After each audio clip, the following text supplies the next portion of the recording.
Assalamualaikum warahmatullahi wabarakatuh.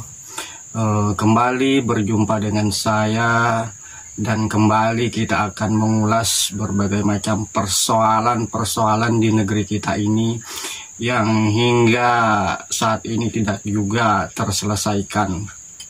Salah satu permasalahan di negeri kita ini yang juga tak pernah kunjung selesai adalah berbagai macam pelanggaran prokes COVID-19, yang dimana kita ketahui bersama bahwa yang sedang ramai-ramainya diperbincangkan adalah pelanggaran prokes yang dilakukan oleh yang dituduhkan kepada Habib Rizik Syihab. Beliau didakwa atas pelanggaran prokes dan kemudian terakhir didakwa karena telah menyebarkan berita bohong yang menyebabkan keonaran. Itu katanya. Sebagai sesama muslim, tentu kita termasuk saya merasa dakwaan yang dituduhkan kepada Habib Rizik Syihab ini begitu melukai hati dan perasaan kita. Karena sesama muslim itu adalah bersaudara, kemudian ini terjadi pula kepada zuriat Nabi kita Muhammad SAW.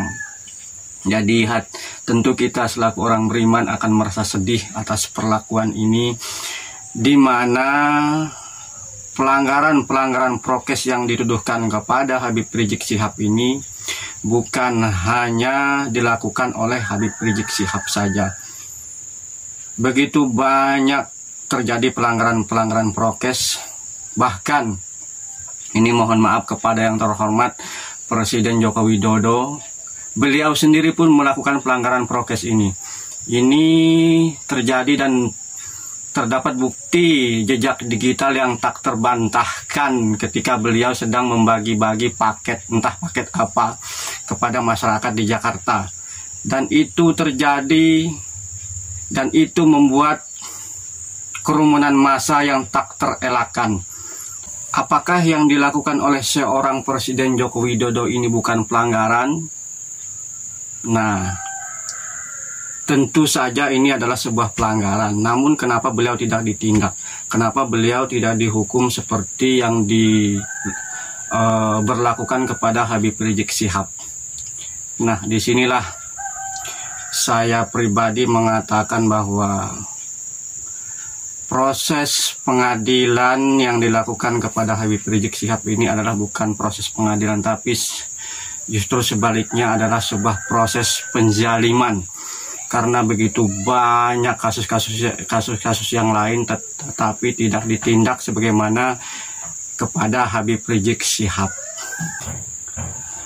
Semoga saja kasus yang menimpa Habib Rizik Syihab ini akan segera selesai dan beliau akan bebas, dan kita warga muslim se-Indonesia, mari kita doakan beliau supaya bebas dan mendapatkan keadilan seperti yang kita harapkan, bukan sebuah kezaliman. Oke, kali ini saya akan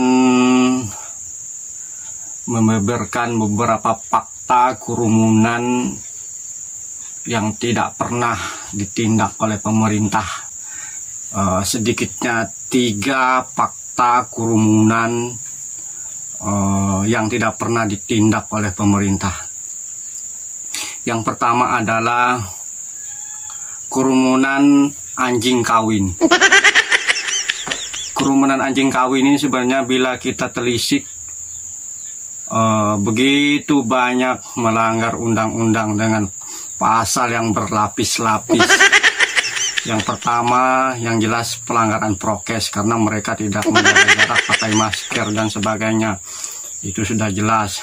Kedua adalah mereka ini selalu membuat keributan di masyarakat, baik siang, malam dan sebagainya. Pokoknya tidak pernah kenal waktu mereka ini. Yang terakhir yang paling membuat saya miris dan sangat malu adalah Mereka melakukan tindakan asusila di depan umum dengan tidak pernah malu-malu sedikit pun. Dan ini sudah jelas melanggar undang-undang pornografi di negeri kita ini. Kemudian yang kedua adalah kerumunan lalat pada tahi ayam lenceng. Kalau dalam bahasa Parsi, tahi ayam yang lagi encer-encernya itu namanya tai lenceng, yang baunya nauzubillahi min dzalik, luar biasa baunya. Dan kasus ini akan menimbulkan berbagai macam persoalan. Salah satunya yang paling besar pengaruhnya adalah bila lalat-lalat ini hinggap pada pipi gadis-gadis atau janda-janda.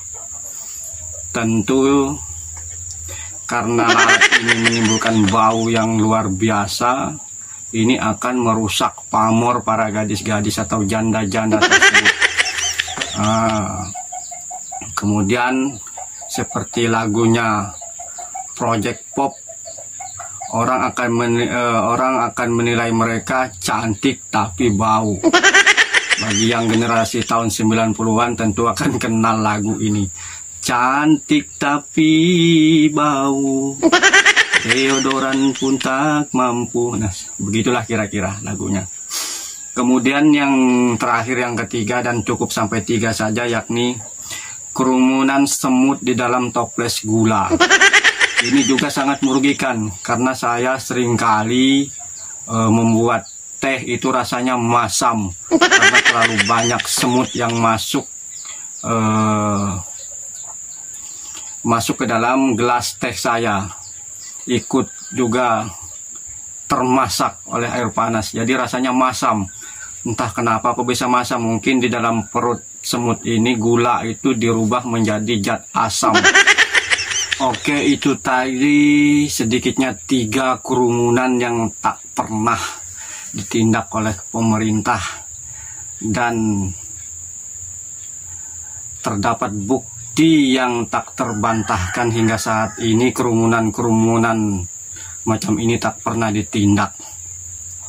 Oke, cukup sekian dulu. Semoga ini memberi pencerahan kepada kita semua. Sekian, sampai jumpa di lain waktu. Wassalamualaikum warahmatullahi wabarakatuh.